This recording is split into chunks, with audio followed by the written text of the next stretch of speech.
سلامونه نیکی هیله و احترامات په زلوهب سواتیمه ملګرو د اسلام آباد په ستر ښار کې دا مهال مازیګری ماښامې مازیګری او ډېر یو ښایسته ماحول دی چونکې د پنجاب د لاهور ګرمۍ والي نو اسلام آباد ته دا دغه چې کوم دی دا راته داسې سوری ډېر خوند کوي ځکه چې ډېره زیاته ګرمي وه اسلام آباد کې دغه کې لاهور کې ګوجرانواله کې بلکې او دلته دا موسم هم داسې ښایسته موسم دی خو دا ده چې بهی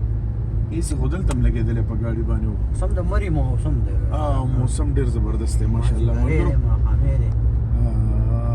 بل یاره مونږ ګیلمن په دې چې په موټروی باندې بهی 100 سپیډ دی نو په 100 سپیډ کې چې ته ځې نو ته به 2-3 پرچې خامخا اخلي تمریز به 2500 روپۍ پرچه ده نو ته چې کم از کم د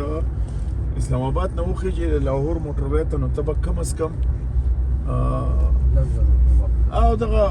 10,000 روپۍ 2,500 روپۍ دا به پرچې ډکې ځکه چې 2500 او ځای په ځای باندې ناسي پوښتنه مو وکړه چې دا ولې نو هغې وایي چې یاره دا د حکومت د طرفه دغه دی چې یاره د تیلو قلت شروع کېدو والی ده چې د تیلو بچت شي نو حکومت ته ته به زما د لاهور د اسلام آباد ته تلو نه د لاهور په تلو کې څومره پیدا په تیلو کې وشي 10,000 خو مثال کې مونږ دې تاوانیان کړو او داسې هر ګاډی 10,000 15,000 6,000 2,000 3,000 دا تاوان کوي نو حکومت له پکار دی چې حکومت په دې باندې لږه نظرثاني وکړي دا طریقه کار چې کوم دی دا زما خوښ نه شو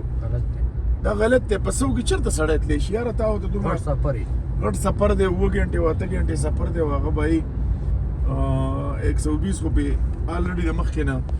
دغه دی الاوډ دی که نه او اوس ته एकदम 100 طرف کوزې بل